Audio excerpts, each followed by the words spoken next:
हाँ जी, नमस्कार, good evening, स्वागत आप सभी का। कैसे हैं आप लोग? तो एनटीपीसी का माहौल बन चुका है भाई। शॉर्ट नोटिस आने के बाद स्टूडेंट्स एक्टिव हो चुके हैं। काफी सारे प्रश्न आप सभी के वीडियोस में आ रहे हैं, कमेंट्स में आ रहे हैं कि कैसे तैयारी करें। मैं आपको आज कई सारे जो आपके सबसे ज्यादा पूछे जाने वाले प्रश्न हैं उन पे हम बात करेंगे। तो जो अभी शॉर्ट नोटिस आया है इस पर हमने वीडियो बनाया था। आज जिन चीजों को मैं क्लियर करने के लिए आया हूं, पहला यह है कि सर शॉर्ट नोटिस तो आ गया, लेकिन डिटेल्ड नोटिफिकेशन कब आएगा। दूसरा, तैयारी को लेकर आपके सबसे ज्यादा सवाल है कि तैयारी करने में कितना समय लगेगा अगर एकदम जीरो लेवल से शुरुआत करें। परीक्षा कब होगी, कितने घंटे रोज पढ़ना चाहिए, एंड मोस्ट इंपॉर्टेंट कि तैयारी कैसे करें, क्या पढ़ें, क्या छोड़ें। और एक हर बार की तरह मैं अपनी तरफ से एक टेक्निक आपको देके जाता हूं जो बहुत काम की है, जिसका नाम है एलआरपी। उस पर भी हम बात करेंगे। तो इतने सवालों को आज के इस वीडियो में मैं कवर कराने वाला हूं। आपको एक बार पहले जल्दी से बता देता हूं कि जो शॉर्ट नोटिस आया है उसमें आपके लिए क्या है। तो देखिए, सबसे पहली चीज, ये दो हिस्से में बटा होता है। एनटीपीसी जो आपका एग्जाम है इसमें दो लेवल्स होते हैं, मतलब दो सेक्शंस होते हैं। एक ग्रेजुएट लेवल होता है और एक अंडर ग्रेजुएट यानी 12th लेवल होता है। पहले ग्रेजुएट लेवल का फॉर्म आएगा, यानी नोटिफिकेशन आएगा और फॉर्म भरना स्टार्ट होंगे, आप अप्लाई कर पाओगे। तो ये 14 सितंबर से ही चालू हो रहा है और 13 अक्टूबर इसकी लास्ट डेट रहेगी। ये हो जाएगा। इसमें टोटल कितनी वैकेंसीज हैं? तो इसमें टोटल 8113 वैकेंसीज हैं। और इसको लेकर वैसे आपने अब तक वीडियो देख लिया होगा कि कौन कौन सी पोस्ट है। इसमें लेवल 5 और लेवल 6 दो चीजें इसके अंदर कवर होनी है, ठीक है। और इसके लिए जो एज है वो क्या रहेगी? तो इसके लिए एज है 18 से 36, 18 to 36, 18 से 36 इसकी एज ग्रुप है। इसके बाद लगभग एक हफ्ते बाद आपको अंडर ग्रेजुएट का नोटिफिकेशन देखने को मिलेगा। और अंडर ग्रेजुएट का नोटिफिकेशन, अच्छा नोटिफिकेशन कब आएगा उसकी बात करते हैं। 21 सितंबर से फॉर्म भरना स्टार्ट होंगे, 20 लास्ट डेट रहेगी। इसमें वैकेंसीज कम है, 3445 है। 4 हिस्सों में ये बटा हुआ है और इसमें एज की जो लिमिट है वो 18 से 33 है, 18 to 33 है, ठीक है। बाकी फिर इसके अलावा अभी फिलहाल और कोई जानने लायक चीजें आपकी खास नहीं है। और अब आपके सबसे पहले प्रश्न की बात करते हैं कि नोटिफिकेशन कब आ सकता है, नोटिफिकेशन कब देखने को मिलेगा। तो देखिए, जनरली अभी तक जो ट्रेंड देखने में आया है वो ये कि जब इस प्रकार के शॉर्ट नोटिस आते हैं तो जिस दिन से फॉर्म भरना स्टार्ट होते हैं, बहुत हद तक संभावना है, दो ही संभावनाएं हो सकती हैं कि या तो उसके पहले वो जारी कर दें या जिस दिन से फॉर्म भरना स्टार्ट होते हैं। तो अभी तक की स्थिति को देखकर यह लग रहा है कि हो सकता है कि 14 सितंबर को ही इसका नोटिफिकेशन आए या 13 तारीख को आ जाए और 14 तारीख से आप फॉर्म भरना स्टार्ट कर दें। जनरली 13 एक दिन पहले तो आ ही जाएगा या फिर 14 को आएगा, तो या उसके पहले आ जाएगा। इससे अलावा और कुछ हो नहीं सकता है। तो आपके मन में अगर ये डाउट है कि ये आएगा भी कि नहीं आएगा, तो वो आप बिल्कुल छोड़ दीजिए। नोटिफिकेशन आना 100% पॉसिबल है, आएगा ही आएगा। और 14 तारीख से तो फॉर्म भरना स्टार्ट हो ही रहे हैं ग्रेजुएट लेवल के, और 21 तारीख से स्टार्ट हो रहे हैं अंडर ग्रेजुएट लेवल के। तो इसके पहले आपको नोटिफिकेशन मिल जाएगा। और नोटिफिकेशन की बहुत ज्यादा चिंता करनी नहीं, क्योंकि नोटिफिकेशन आज भी आ गया तो फॉर्म तो आप उन्हीं तारीख से भर पाओगे। ये इस मामले में आप निश्चिंत रहे कि नोटिफिकेशन अब कंफर्म है, इसमें कोई डाउट आपका आना नहीं चाहिए, है ना। फिर एक और सवाल का जवाब मैं आपको पहले दे देता हूं कि परीक्षा कब हो सकती है। तो जैसा मैंने आपको पुराने वीडियोस में भी बोला कि भाई आप समझो कि अक्टूबर तक तो इसके फॉर्म भरने की ही प्रोसेस चल रही है ना। अक्टूबर तक अगर इसका फॉर्म ही भरने का चलेगा, सो अक्टूबर के बाद आ जाएगा नवंबर, दिसंबर, जनवरी और बहुत हद तक संभावना है कि फरवरी। तो आप ये बिल्कुल मान सकते हैं कि आपको कम से कम 3 या 4 महीने तो मिलेंगे ही इसके लिए। तो परीक्षा की संभावना फरवरी या मार्च 2025 में जाएगी। 3 से 4 महीने का समय आपको इसके अंदर मिलना है, which is more than enough. मतलब जिस लेवल का एग्जाम है उसके लिए 3-4 महीने पर्याप्त है। अगर कोई एकदम जीरो लेवल से, बेसिक लेवल से तैयारी करना चाहता है तो फरवरी मार्च तक आपका एग्जाम आराम से जाएगा। और अच्छे से अगर आप अभी भी जीरो लेवल से तैयारी करने का सोच रहे हैं, बिल्कुल आप कर सकते हैं। तो हमने दो चीजों पे बात कर ली है, नोटिफिकेशन का क्या होना है, परीक्षा कब होगी। अच्छा, कुछ चीजें और मैं आपको बता देता हूं। लेवल तो मैं आपको बता ही चुका हूं। मैंने पहले भी एक बहुत डिटेल्ड वीडियो बनाया है जिसपे सबसे ज्यादा व्यूज है एनटीपीसी को लेकर, और उसमें मैंने बहुत डिटेल में समझाया है कि लेवल 2 लेवल 3 क्या होते हैं, सीबीटी 1 सीबीटी 2 क्या होता है, बहुत डिटेल में समझाया है। उस वीडियो को मैं लगवा दूंगा, आप उसको देख लेना, क्योंकि वो सारी बातें मैं रिपीट करना नहीं चाहता हूं। जो काम की बातें वो हम समझते हैं। देखो सबसे पहले तो इसमें क्या होता है, पहला तो आपका सीबीटी 1 होगा, उसके बाद सीबीटी 2 होगा, फिर इसके बाद स्किल टेस्ट भी होता है, इस बीच में एक स्किल टेस्ट भी होगा, वो भी मैं आपको बता रहा हूं। उसके बाद फिर डॉक्यूमेंट वेरिफिकेशन, मेडिकल एग्जामिनेशन वो रहता है। आप ये समझ लीजिए, जो सबसे पहले आपका सीबीटी 1 है, इसमें आपको टोटल 90 मिनट मिलना है। इसमें आपके जनरल अवेयरनेस यानी जीएस, हर चीज, जीएस मतलब सब कुछ आ जाएगा आपका, हिस्ट्री, ज्योग्राफी, पॉलिटी, है ना, ये आ जाएगा, करंट अफेयर्स, स्टैटिक जीके, इन सब के मिलाकर आपके 40 सवाल रहेंगे। मैथ्स के आपके 30 सवाल रहेंगे और रीजनिंग के आपके 30 सवाल रहेंगे। तो मेरा यह मानना है, ये देखो रीजनिंग में तो मुझे लगता है कि आप 100% मार्क्स ले ही आओगे। मैथ्स में आप बहुत अच्छी मेहनत कर लो तो 90% मार्क्स इसमें आ ही जाएंगे, बस इसका मामला आपको समझना पड़ेगा। और इसमें भी औसतन 60-70% मार्क्स तो बच्चे ले ही आते हैं। और अगर आपने इतना भी एक अपना टारगेट रख लिया, आपको कोई रोक नहीं सकता है, जिस पोस्ट को आप प्रिफर करोगे वो आपको मिलेगा। टोटल 100 क्वेश्चंस, 90 मिनट का आपके पास समय रहना है, और 3 सेक्शंस हैं, मैथ्स, रीजनिंग और जनरल अवेयरनेस। नेगेटिव मार्किंग रहती है, ये आपको ध्यान रखना है। नेगेटिव मार्किंग पूरे रेलवे में क्या चलती है, 1/3। जब आप सीबीटी 1 दे देंगे, सीबीटी 1 कॉमन होता है सभी के लिए, सीबीटी 2 लेवल वाइज होगा। अगर आप level 2, level 3, level 4, level 5, level 6 सभी में अप्लाई करना चाहते हो तो आपको सीबीटी 2 5 बार देना पड़ेगा। आप अगर एक ही लेवल के लिए देना चाहते हो तो एक बार, 5 लेवल के लिए देना चाहते हो, 4 लेवल, 3 लेवल, जितने लेवल के लिए आप देना चाहते हो आपको सीबीटी 2 उतनी बार देना पड़ेगा, यह ध्यान रहे। ठीक है, तो अब सीबीटी 2 को समझ लेते हैं कि आपका जो सीबीटी 2 है उसमें क्या रहेगा। इसमें आपके पास फिर से 90 मिनट का ही समय रहना है, लेकिन इसमें मेन चैलेंज क्या होता है कि सवालों की संख्या 20 बढ़ जाती है, 120 सवाल हो जाते हैं। तो मैथ्स के 35 सवाल रहेंगे, रीजनिंग के 35 सवाल रहेंगे, और आपके जीएस के 50 सवाल रहेंगे। देखो यहां पे क्या था, 30, 30, 40, यहां पे हो गया 35, 35 और 50, यानी सभी का रोल थोड़ा थोड़ा बढ़ जाता है यहां पर। और इसमें भी सेम परसेंटेज काम करेगा। रीजनिंग में आप 100% मार्क्स ला सकते हो, रीजनिंग में आज तक किसी को दिक्कत आई नहीं है। मैथ्स बहुत हाई लेवल का नहीं होता है, मैथ्स नॉर्मल आएगा, आप आराम से 90, 80, 90% तो कोई भी ला सकता है अगर आज से सीरियसली वो पढ़ना चालू कर दे तो। और जीएस हर बार की तरह वही है, डिपेंड करता है आपका जीएस का स्तर क्या है, 60-70% एवरेज स्टूडेंट लेकर आ ही जाते हैं। ठीक है, हाँ, आप लोग पहले सारी बातें सुन लें, मुझे लगता है कि आपके बहुत सारे प्रश्नों का जवाब तो मिल ही जाएगा, और आगे चल के मैं आपके सवाल और ले लूंगा। तो भाई ये क्लियर है, सीबीटी 1 और सीबीटी 2 दोनों बातें आ गई।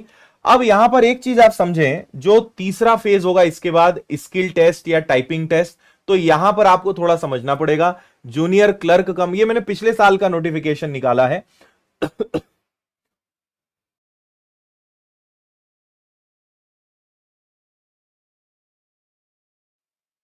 तो जूनियर क्लर्क कम टाइपिस्ट की बात करें, अकाउंट्स क्लर्क कम टाइपिस्ट, जूनियर टाइम कीपर है, या फिर ट्रेन क्लर्क्स हैं, तो इनके लिए टाइपिंग टेस्ट है, लेकिन जो ये एग्जाम है इसके लिए नहीं रहेगा। किसी में कंप्यूटर बेस्ड एप्टीट्यूड टेस्ट रहेगा, जिसके आगे कुछ नहीं लिखा है, मतलब उसके लिए केवल सीबीटी 1 सीबीटी 2 होना है, उसके बाद कोई टाइपिंग टेस्ट, स्किल टेस्ट उनका नहीं होना है। और इसका भी बहुत ज्यादा लोड मत लीजिएगा, क्योंकि जब एग्जाम सीबीटी 1 सीबीटी 2 हो जाएगा, आपके पास सफिशिएंट टाइम रहेगा, सीबीटी मतलब टाइपिंग टेस्ट, स्किल टेस्ट की तैयारी आप बहुत अच्छे से कर पाओगे। इसका भी बहुत ज्यादा लोड नहीं लेने का। ठीक है, स्टेशन मास्टर है तो इसके लिए आपको कंप्यूटर बेस्ड एप्टीट्यूड टेस्ट देना पड़ेगा, है ना। तो ये आपका फेज रहेगा। इसके बाद आपका document verification, medical and joining, ये प्रोसेस है।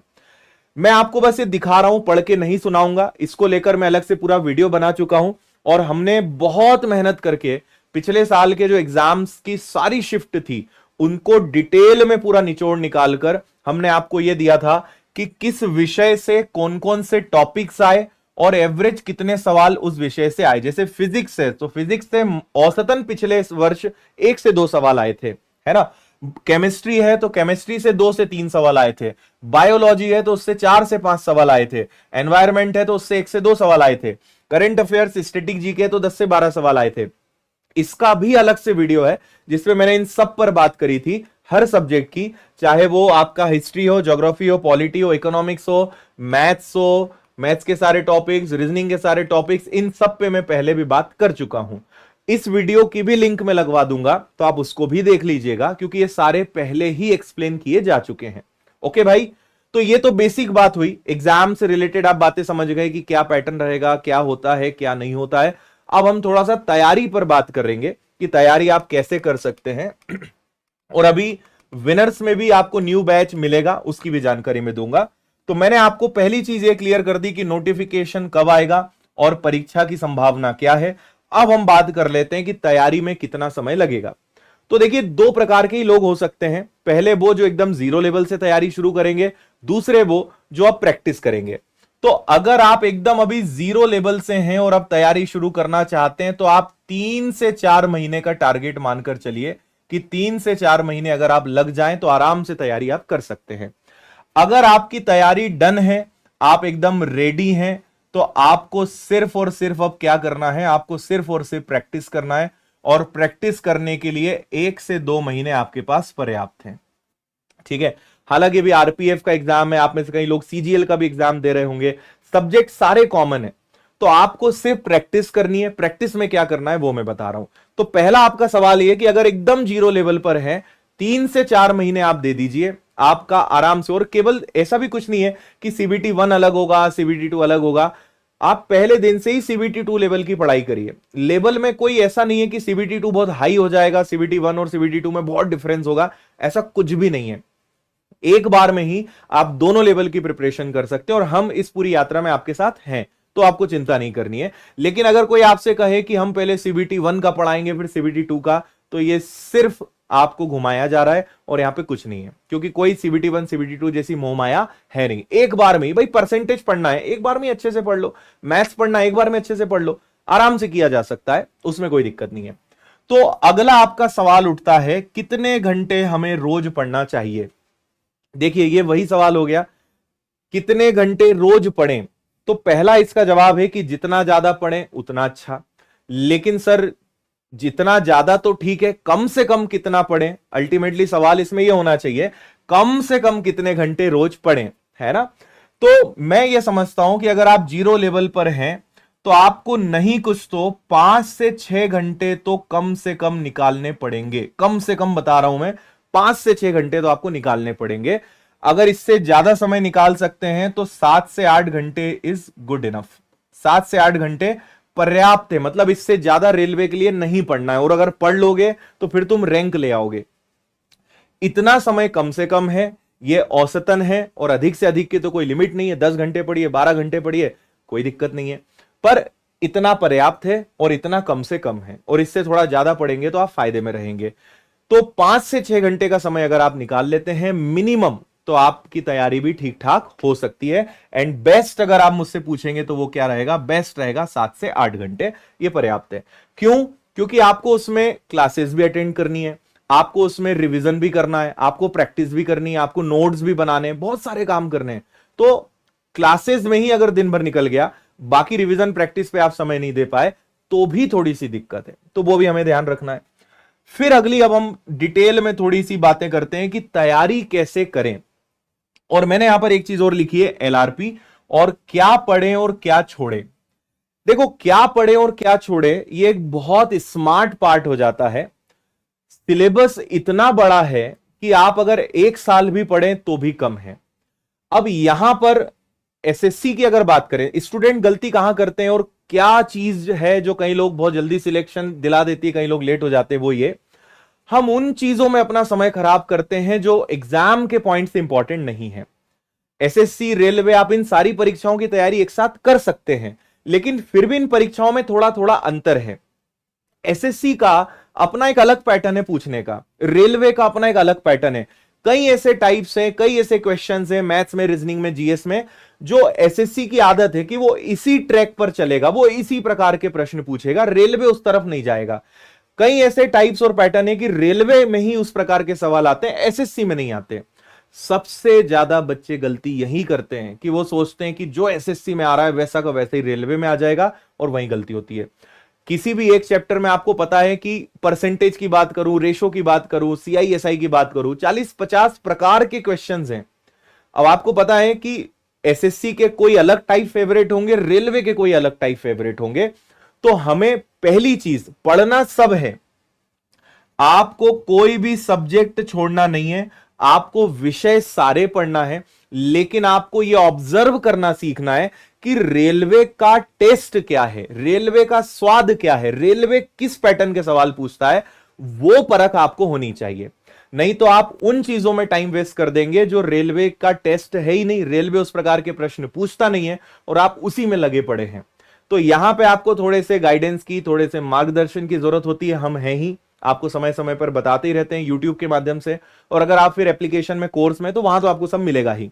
तो इसको कैसे सीखा जाए? तो पहला है कि आप एक्सपर्ट्स जो इस चीज के जानकार हैं उनकी मदद लें। दूसरा क्या तरीका हो सकता है? तो आप थोड़े से PYQs को पलटाओ, पुराने जो आए हुए पेपर्स हैं वो सबसे अच्छा तरीका है एनालिसिस करने का।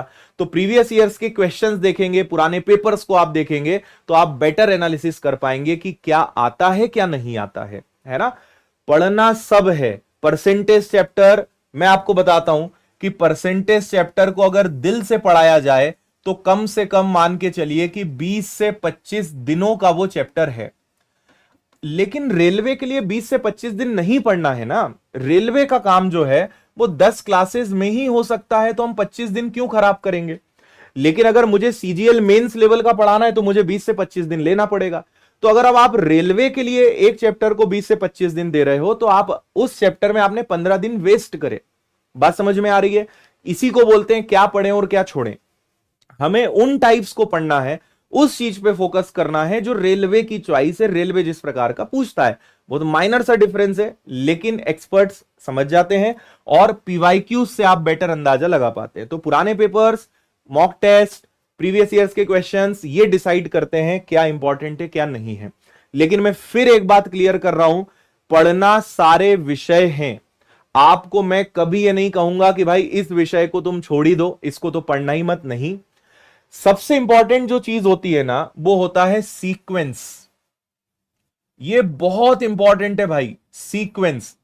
लोग क्या करते हैं, उन्हें जिसमें मजा आता है वो पहले पढ़ते हैं, ठीक है। जो स्टूडेंट एग्जाम में फेल होते हैं उनके मैं आपको चंद लक्षण बता देता हूं। जो लोग फेल पहले से ही तैयारी करते हैं फेल होने की, असफल लोग वो पढ़ते हैं जिसमें मजा आता है, सफल लोग पहले वो पढ़ते हैं, ठीक है। सक्सेसफुल जो स्टूडेंट्स होते हैं पहले वो पढ़ते हैं जो इंपॉर्टेंट होता है, जो स्कोरिंग होता है। ये बहुत बड़ी बात बता रहा हूं मैं आपको, ठीक है। असफल बच्चे वो पढ़ते हैं जिसको पढ़ने में मजा आता है, सफल होने वाले बच्चे वो पढ़ते हैं जो इंपॉर्टेंट है। फॉर एग्जाम्पल मैं आपको फिर बता रहा हूं, CBT 1 में हमने अभी डिस्कस किया, मैं आपको फिर से उस तरफ लेकर जाता हूं। देखो, केवल हम CBT 1 की बात कर लेते हैं। अब इसको आप जरा कैलकुलेट करो, जनरल अवेयरनेस को। तो जनरल अवेयरनेस को कैलकुलेट करोगे तो physics, chemistry, bio, history, geography, polity, environment, है ना, current affairs, static GK, economics, इतने विषय से 40 सवाल आएंगे। और अकेला मैथ्स ये एक इकलौता विषय है, एक सब्जेक्ट से 30 सवाल आएंगे। 1 2 3 4 5 6 7 8 9 10। अब जो बच्चे जीएस करके चिल्लाते हैं उन्हें यह पता ही नहीं चल पाता है पूरी तैयारी में कि भैया जनरल अवेयरनेस मतलब 10 सब्जेक्ट, 10 सब्जेक्ट से 40 सवाल आएंगे, तो औसतन एक विषय से 4 प्रश्न बनने की संभावना है। समझदार लोग अपना पहले एनर्जी और समय इनमें देंगे। यार 2 सब्जेक्ट पढ़ के तुम्हारे 60 नंबर तैयार हो रहे हैं और 10 सब्जेक्ट पढ़ के तुम्हारे 40 नंबर तैयार हो रहे हैं। समझदारी किसमें है?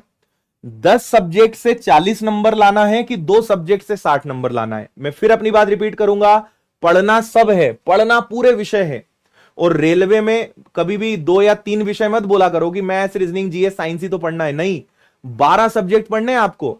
मैथ्स, रीजनिंग और 10 सब्जेक्ट, टोटल कितने सब्जेक्ट्स होते हैं? टोटल 12 सब्जेक्ट्स होते हैं। 12 सब्जेक्ट्स आपको पढ़ने हैं उसमें से 2 सब्जेक्ट से 60 सवाल आएंगे और 10 सब्जेक्ट से 40 सवाल आएंगे। इसी को मैं कहता हूं, जो मैंने आपको भी थोड़ी देर पहले समझाया, कि सफल होने वाला बच्चा पहले स्कोरिंग चैप्टर्स और सब्जेक्ट उठाता है, असफल होने वाला बच्चा ढूंढता है मुझे मजा किसमें आ रहा है, तो वो पहले उठाएगा सर मुझे ना बायो पढ़ने में, इतिहास पढ़ने में और रीजनिंग पढ़ने में बड़ा मजा आता है, मैं तो इनको टाइम दूंगा। तो भाई तुमने बायो पढ़ लिया, तुमने जीएस में कोई सब्जेक्ट उठा लिया, तुमने 3 महीने तक इनको पढ़ा, तो पता है तुमने 8 या 10 नंबर की ही तैयारी करी। मैथ्स और रीजनिंग पहले पढ़ना है, पढ़ना सब है, पहले स्कोरिंग सब्जेक्ट्स उठाने हैं, उसके बाद वो उठाना है जिनसे मार्क्स आपके कम आते हैं। क्या आपको बात समझ में आ रही है? दूसरा, असफल होने वाले बच्चों की जो सबसे बड़ी कमी है वो ये कि वो कोई भी काम रेगुलर नहीं कर पाते, थोड़े दिन पढ़ेंगे और भाग जाएंगे। सफल होने वाला बच्चा डे 1 से क्लियर रहता है कि मुझे रेगुलर स्टडी करना है, पढ़ाई के घंटे कम ज्यादा हो चलेगा। ये बच्चे कभी भी छुट्टी नहीं मारते, मतलब बहुत रेयर केस में इनकी आदत होती है कि ठीक है रोज हम 8 घंटे पढ़ते थे, आज 4 घंटे पढ़ पाए, आज 3 घंटे पढ़ पाए, लेकिन मोस्ट इंपॉर्टेंट कि हमने पढ़ा। ये जो गधे हैं ये क्या करते हैं, कभी 8 घंटे पढ़ेंगे, पहली बात तो 8 घंटे भी इनसे पढ़ते नहीं बनेगा, किसी दिन 6 घंटे पढ़ेंगे, किसी दिन 2 दिन गायब हो गए, किसी की शादी, किसी का कुछ, किसी का त्योहार, फिर 3-4 दिन बाद जागे, फिर एकदम से वोल्टेज बढ़ा। ये बच्चे पहले से ही तैयार हैं भीड़ बढ़ाने के लिए, जनसंख्या बढ़ाने के लिए। इसीलिए फॉर्म भरने वालों की संख्या बहुत ज्यादा होगी, 30 लाख, 40 लाख, 50 लाख बच्चे फॉर्म भरेंगे, लेकिन आपको पता है कि सिलेक्शन किनका होगा। ये छोटी छोटी जो आदतें हैं ना, यही आपका सिलेक्शन तय करती है और यही आपको डुबाती है। मैं आपको एक और चीज बता देता हूं इस सब के अलावा, इसको थोड़ा सा हटा के जल्दी से एक लास्ट आपको मोस्ट इंपॉर्टेंट नियम बताता हूं जो सबके लिए काम का है, और इस नियम का नाम है एलआरपी, जो मैं हमेशा चिल्ला चिल्ला के सबको बताता हूं कि भैया पहले लर्न करो, उसके बाद रिवीजन करो, उसके बाद प्रैक्टिस करो। जिसने इन तीनों चीजों का तालमेल जमाया उसको सक्सेस होने से कोई ताकत नहीं रोक सकती। और अगर आप फेल होंगे तो आप इन 3 चीज में से किसी एक चीज को छोड़ेंगे। मैं बहुत आसान भाषा में समझा रहा हूं। लर्न का मतलब क्या होता है कि आपने या तो ऑनलाइन कोर्स लिया, ऑफलाइन कोर्स लिया, आप यूट्यूब से पढ़ रहे हो। सबसे इंपॉर्टेंट कि भैया पहली फुर्सत में सिलेबस कंप्लीट करो, ज्यादा मोहमाया में मत पढ़ो। शुरुआत में कोई रणनीति इनके चक्कर में नहीं पड़ो। रणनीति, स्ट्रेटेजी बहुत इंपॉर्टेंट होती है, लेकिन स्ट्रेटेजी भी चालू होती है कोर्स कंप्लीट करने के बाद। आप बहुत स्मार्ट स्टडी टाइम टेबल कैसे बनाएं, खूब यूट्यूब पे वीडियोस देख रहे हो, कोई मतलब नहीं है।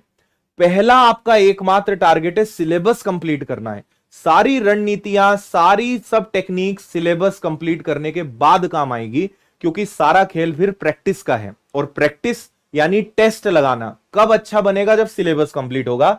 तो लर्न मतलब भैया कोर्स कंप्लीट करो, यूट्यूब से पढ़ो, ऑनलाइन पढ़ो, ऑफलाइन पढ़ो, सिलेबस कंप्लीट करो। रिवीजन एक सतत प्रक्रिया है जो अंत तक चलेगा। पहले जब आप कोर्स कंप्लीट करेंगे, रिवीजन 2 प्रकार से आप कर सकते हो। पहला एक होता है डेली रिवीजन और एक होता है वीकली रिवीजन। अगर आपके पास इतना समय है कि रोज जितना पढ़ रहे हो उसको रोज 1-2 घंटे के अंदर पूरा रिवाइज मार सकते हो तो बहुत ही बढ़िया है।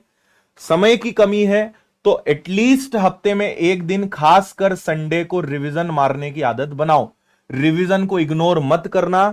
आपके साथ एक तकलीफ आती है कि सर पढ़ते तो जा रहे हैं लेकिन बन कुछ नहीं रहा है और पुराना भूलते जा रहे हैं। उसके पीछे कारण है इस भगवान को आपने इग्नोर कर दिया, आपने रिवीजन को भाव ही नहीं दिया। रोज रिवीजन करने की आदत बनाइए, रोज पढ़िए, रोज रिवीजन करिए। नहीं रोज रिवीजन कर सकते, हफ्ते में 1 दिन रिवीजन करिए, इससे ज्यादा नहीं। अगर पुराना नहीं देखोगे तो कितना ही अच्छे से दिमाग में बैठा हो, कितना ही अच्छा पढ़ा हो, किसी भी शिक्षक से पढ़ा हो, भूलना तय है। आप इस चीज को प्रैक्टिकल करके देख लेना। आपने कोई चीज 1 महीने पहले पढ़ी, उसको उठा के देख लेना, शायद ही आपको हर चीज लगभग याद होगी। रिवीजन से आप भूलते नहीं हैं और लंबे समय तक इग्नोर करने से आप भूलते हैं। और तीसरी चीज है भैया प्रैक्टिस, जो कोर्स कंप्लीट करने के बाद, मतलब जब आपका सिलेबस लगभग 70 से 80% आपका हो जाए तो प्रैक्टिस में उतर जाओ। जब आपका सिलेबस 70-80% उतर जाए, प्रैक्टिस का मतलब होता है खूब सारे मॉक टेस्ट लगाओ, खूब सारे प्रीवियस ईयर्स के क्वेश्चन लगाओ, है ना। इसके अलावा आपके जो मॉडल पेपर्स हैं वो सब लगाओ, ये सब प्रैक्टिस कहलाती है। और प्रैक्टिस करना व्यर्थ है अगर आपने एनालिसिस अच्छे से नहीं किया तो। एनालिसिस मतलब कि आपने टेस्ट लगाया, कैसे मार्क्स आ रहे हैं, उसको क्या अच्छा कर सकते थे, कौन सी चीज है जो बनती थी लेकिन फिर भी हमने गलती करी, इन सब पर स्टडी करने को बोलते हैं एनालिसिस। लोग क्या करते हैं, टेस्ट लगा दिया, क्या गलत हुआ क्या सही हुआ देखा तक नहीं, कोई मतलब नहीं टेस्ट लगाने का। टेस्ट लगाने के बाद जो गलत हुआ, सही हुआ उसको छोड़ो यार, वो तो सही हो गया, क्या गलत हुआ उसको समय देना है, उस पे समय आपको लगाना है कि ये गलती क्यों हुई, ये तो मेरा पड़ा हुआ था फिर भी मुझसे क्यों नहीं बना, वो एनालिसिस आपको करना है, वो सबसे महत्वपूर्ण है। तो ये है भैया आपकी पढ़ाई लिखाई का पूरा सिस्टम, LRP। लर्न करिए, रिवीजन करिए, प्रैक्टिस करिए, तीनों का बैलेंस बनाइए, आपको सफल होने से कोई नहीं रोक सकता है। और सफल और असफल सिर्फ और सिर्फ हमारी आदत और हमारी टेक्निक डिसाइड करती है ना। आपका क्या बैकग्राउंड था, आप कैसे पढ़ने में हैं, ये मैटर ही नहीं करता। आप टैलेंटेड हैं, मंद बुद्धि हैं, फर्क नहीं पड़ता। आप गरीब हैं, सरकारी स्कूल में पढ़े हैं, हिंदी मीडियम के बच्चे हैं, ये सब बेकार की बातें। इन चीजों को सोच के अपने आप को सांत्वना मत दो, ये सब बेकार की बातें हैं। मोस्ट इंपॉर्टेंट थिंग, आज कितनी मेहनत कर रहे हो, आज मेहनत करना चालू कर दो, कोई ताकत तुम्हें रोक नहीं सकती है। सब चीज बकवास है जो पास्ट तुम्हारा था, प्रेजेंट पे काम करो। और भविष्य में आप अगर सफल होंगे तो सिर्फ और सिर्फ अपनी अच्छी आदतों से। तो पहले अपनी अच्छी आदतें बनाइए, अच्छी आदतों को डेवलप करिए। टाइम से सोना है ना, नींद अच्छी लेनी है, आपको अच्छी लेनी है, बहुत ज्यादा नहीं लेनी है कि रात को भी 8-8 10-10 घंटे सो रहे हैं और दिन में भी 1-1 2-2 घंटे की झपकी ले रहे हैं। कई लोग 1-1 2-2 घंटे की झपकी लेते हैं, जबकि झपकी 10-15 मिनट की होती है। तो अच्छी नींद लीजिए, अच्छा टाइम टेबल बनाइए, एक दिन पहले तय कर लीजिए कि अगले दिन मुझे क्या क्या चीजें करनी है, उन टारगेट्स को अचीव करिए। कोई बहुत बड़ी बात नहीं है एग्जाम्स निकालना, लेकिन इसके लिए जो डिसिप्लिन चाहिए ना, इसके लिए जो अनुशासन चाहिए, वो हमसे नहीं होता। और वो अनुशासन ही डेवलप आपको करना है कि रोज पढ़ना है, मतलब पढ़ना है, चाहे आंधी आ जाए, तूफान आ जाए, बारिश आ जाए, चाहे कुछ हो जाए। जिस दिन आपके अंदर इस लेवल का जुनून होगा ना कि मुझे 6 घंटे पढ़ना है, मतलब पढ़ना है, इतना काम करना ही है चाहे कुछ हो जाए, उस दिन आप समझ लो कि आप सक्सेस के लिए तैयार हो। और नहीं तो जरा किसी दोस्त का फोन आया कि भाई आज चलना है अपने को, शाम को पार्टी, आज घूमने चलना है, मेरे साथ चाय पीने चलना है, उस प्रोग्राम में चलना है, और आप एकदम एक कॉल पे या एक बार में ही तैयार हो गए, तो आप अभी कच्ची मिट्टी के हैं, अभी आप पके नहीं हैं, है ना। और अभी आप बिल्कुल भी सफलता के लिए तैयार नहीं है, क्योंकि जिसको सफल होना होता है ना, उसको पता है कि उसका एक एक मिनट कितना कीमती है। और अगर आप बड़े खुश मिजाज हैं, कोई टेंशन ही नहीं, किसी ने कहा भाई आज 4 घंटे हमें चाहिए, आप पहुंच गए, 4 क्या 8 लो तुम, एक दिन क्या 4 दिन लो हमारे, तो आपको खुद अपने समय की कदर नहीं है, सफलता आपके पास नहीं आनी है। जिसको समय की कदर नहीं है वो कभी सफल नहीं हो सकता है। इसलिए भाई सफल होना है, अपने टाइम की वैल्यू करना सीखिए। पहले खुद के काम, अपनी पढ़ाई, अपनी अच्छी तैयारी, उसके बाद समय बचेगा तो देखेंगे। मैं आपको मना किसी चीज के लिए नहीं कर रहा हूं, पर हमें प्राथमिकता देखो हर जगह है। जो मैंने आपसे कहा, पहले क्या पढ़ना है वो इंपॉर्टेंट है, हमें उस दिन में पहले क्या काम करना है वो इंपॉर्टेंट है। हमारे साथ भी कई बार होता है कि कभी कभी ऐसे हम फंसते हैं कि भाई इस काम में भी करना है, यहां भी जाना है, लेकिन हम क्या करते हैं, पहले क्लास लेंगे, हम पहले हमारा काम हो जाए, हम नहीं 2 घंटे आ पाएंगे, हम आधे घंटे के लिए आएंगे, लेकिन हम अपनी क्लास की छुट्टी नहीं करेंगे, क्योंकि हमारी क्लास इंपॉर्टेंट है। हजारों बच्चे हमसे हर दिन पढ़ रहे हैं, वो हमारे लिए इंपॉर्टेंट है। तो कभी कभी ऐसी स्थिति भी बनती है, तो अपना काम पहले करिए, अपनी पढ़ाई पहले करिए, अपना उस दिन का टारगेट पूरा करिए। समय बचेगा तो हम आ जाएंगे, नहीं बचेगा तो कोई दिक्कत नहीं है, कल देखेंगे, परसों देखेंगे। इसलिए अपने टाइम की वैल्यू करिए, बहुत इंपॉर्टेंट है। तभी आप 2025 में कोई सरकारी नौकरी ले पाएंगे। और जिसको अपने समय की कदर नहीं है, तो फिर उसके लिए तो दुनिया है ना। चलिए भाई, काफी सारी चीजें हमने डिस्कस करी, काफी सारी चीजें बताई, संबंधित वीडियोस में आपको दे दूंगा। और आपको बस एक जानकारी जल्दी से दे देता हूं कि विनर्स के एप्लीकेशन पर कल से नया बैच स्टार्ट हुआ है। इसकी फीस मात्र 799 है, एनटीपीसी का लाइव बैच है। और पूरे यूट्यूब पर, पूरे इंस्टीट्यूट्स में आपको कहीं यह सुविधा नहीं मिलेगी। आपको यहां पर 12 शिक्षकों की टीम मिल रही है। मैंने आपसे कहा कि हमारी एक आदत है, हम हर विषय के लिए एक स्पेशलिस्ट देते हैं। तो आपको 12 शिक्षकों की टीम रेलवे एनटीपीसी बैच में मिल रही है, और मात्र 799 फीस है। पूरा कोर्स बहुत अच्छे से आपको पढ़ने को मिलेगा, notes, study material, live classes. Live नहीं देख सकते, बाद में रिकॉर्डेड देख लो, लाइव देख लिया बाद में फिर रिकॉर्डेड देख लो, रिवीजन कर लो, ये सारी सुविधाएं आपको इसके अंदर मिलेंगी और फीस सबसे कम, सुविधाएं सबसे ज्यादा। तो आप विनर्स एप्लीकेशन पे इससे जुड़ सकते हैं। रेलवे का फाउंडेशन बैच भी है, अभी आगे ग्रुप डी भी आ रहा है। आपको अगर प्रैक्टिस करनी है तो एक 17 पेपर्स की लेटेस्ट एक अच्छी किताब है हमारी, ये आप ले सकते हैं। बाकी रेलवे के लिए और भी हमारी बहुत सारी किताबें हैं, मैथ्स, रीजनिंग, स्टैटिक जीके की संजीवनी, संविधान, जीव विज्ञान, रसायन विज्ञान, इतिहास, प्रैक्टिस बुक, फॉर्मूला बुक, सामान्य अध्ययन के 4000 प्रश्न, सामान्य अध्ययन की एक पूरी बहुत अच्छी किताब, सामान्य विज्ञान के 5000 प्रश्न, आप कई सारी किताबें भी ले सकते हैं, है ना। तो और इतने शिक्षकों की टीम है विनर्स में जो आपको हमेशा गाइड करते हैं, अपना बेस्ट देते हैं। अगर आपको कोर्स लेना है तो विनर्स इंस्टीट्यूट ऐप इंस्टॉल कर लेना, और अगर आपको कोई किताब ऑर्डर करनी है तो winners publication app, link description में है। तो अगर आप चाहते हैं कि एक बार में अच्छे से तैयारी अब शुरू कर लें, ज्यादा ना भटकें, अपना टाइम वेस्ट ना करें, तो मेरी सलाह है कि आपको एक अच्छे कोर्स, एक अच्छे प्लेटफॉर्म से जुड़कर, क्योंकि आप कितना भी कर ले, मैं इसलिए नहीं बोल रहा हूं कि मैं चाहता हूं कि आप कोर्स से जुड़े, बिल्कुल नहीं। आप में से अगर कोई मुझसे कई साल से जुड़ा है तो उसको पता है कि मैं हमेशा वो एडवाइस देता हूं जो आपके लिए अच्छी है, बजाय मेरा क्या फायदा है, मेरा क्या नुकसान है, मुझे उससे कभी फर्क नहीं पड़ता है। अगर आप कैपेबल हैं तो आप YouTube के चक्कर में कम रहें तो अच्छा है। कई लोगों की आदत होती है, कई लोग खुद को चैलेंज करते हैं कि हम तो फ्री में पढ़ेंगे, YouTube से पढ़ेंगे। अगर आपकी फाइनेंशियल कंडीशन ऐसी है कि नहीं सर मैं तो इतने का भी कोर्स नहीं ले सकता हूं, तो YouTube आपके लिए बहुत अच्छा है। पर आप अगर यह है कि ठीक है सर ये कोई बहुत बड़ा अमाउंट नहीं है, मैं इतना कैपेबल हूं, अफोर्ड कर सकता हूं, तो मैं आपको बहुत बड़े भाई की एक सलाह दे रहा हूं कि कभी भी YouTube पे परेशान मत होना। पूरा सिलेबस कोई भी नहीं करा सकता, और ना YouTube पे आपको सारी चीजें, YouTube पे आपने एक प्रॉब्लम देखी होगी, कुछ भी सिस्टमेटिक नहीं मिलता है, एक जगह कुछ मिलेगा नहीं। सारे एप्लीकेशन में क्या फायदा है कि भाई पूरे 12 सब्जेक्ट, उनके अंदर मैथ्स में क्लिक करा, पूरे 30-40 चैप्टर्स आ गए, उनके अंदर गए तो परसेंटेज तो 10-15 क्लासेस आ गई, उसके नोट्स आ गए, प्रैक्टिस शीट आ गई। ये जो सिस्टमेटिक है ये आपको कोर्स में ही मिलेगा, YouTube पे आपको ये चीजें मिल नहीं पाएंगी। तो इसीलिए सीरियस है, आपको जहां अच्छा लगे, मैं विनर्स का नहीं बोल रहा हूं कि आप विनर्स से पढ़ें, आपको जहां लगे, लेकिन YouTube आपका लास्ट ऑप्शन होना चाहिए, फर्स्ट नहीं होना चाहिए।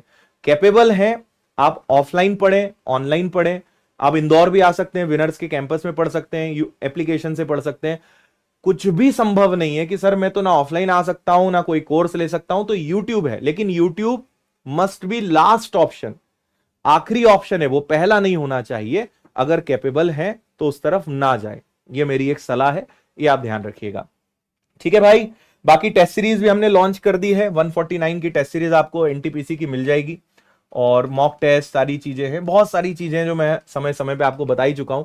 सारे अपडेट्स के लिए आप विनर्स के टेलीग्राम से, विनर्स के व्हाट्सएप से आप जुड़े रहे। जैसे ही कल शॉर्ट नोटिस आया था, हमने सबसे पहले टेलीग्राम पर, व्हाट्सएप पर शॉर्ट नोटिस डाल दिया था, वीडियो बना दिया था। तो लेटेस्ट जानकारी आपको हमेशा विनर्स इंस्टीट्यूट के व्हाट्सएप और टेलीग्राम से मिल जाएगी, इन सबसे जुड़िए। ये ऑफलाइन सेंटर का एड्रेस है इंदौर का। बाकी आप मेरे साथ सभी सोशल मीडिया प्लेटफॉर्म्स पर विनर्स के साथ आप जुड़ सकते हैं। उम्मीद है मैं बातें बहुत सारी आपको बता सकता हूं, लेकिन पहले इतनी मानिए, और इस वीडियो के खत्म होने के बाद कमेंट करिएगा कि आपके और कौन से ऐसे प्रश्न हैं जो आप मुझसे सुनना चाहते थे, जिनके जवाब तैयारी से जुड़े हुए, किसी विषय से जुड़े हुए। फिर मैं 1-2 दिनों में लाइव आ जाऊंगा। और आपको एक बात बता दूं कि कल मैं आयु चैप्टर लेकर लाइव आ रहा हूं, एज, मैथ्स का एज चैप्टर कल मैं पढ़ाऊंगा। तो कल आपकी मेरी मुलाकात सेम 8 बजे होगी। अगर आपको आयु एज चैप्टर पढ़ना है शॉर्टकट ट्रिक्स के साथ, तो कल आप आइए, बिना एक्स मेथड के शानदार तरीके से कल आपको हम आयु वाला चैप्टर सिखाने वाले हैं, ठीक है। बाकी अगर आपके कोई प्रश्न है, कोई कंफ्यूजन है, कोई दिक्कत है, कोई परेशानियां हैं, कमेंट करिए। अगले वीडियो में आपके प्रश्नों को इकट्ठा करके मैं फिर से लाइव आऊंगा और आपको फिर अच्छा मार्गदर्शन देने का प्रयास करूंगा। फिलहाल इतना ही, बहुत बहुत धन्यवाद। जय हिंद, खुश रहिए, मस्त रहिए, मुस्कुराते रहिए, टेक केयर।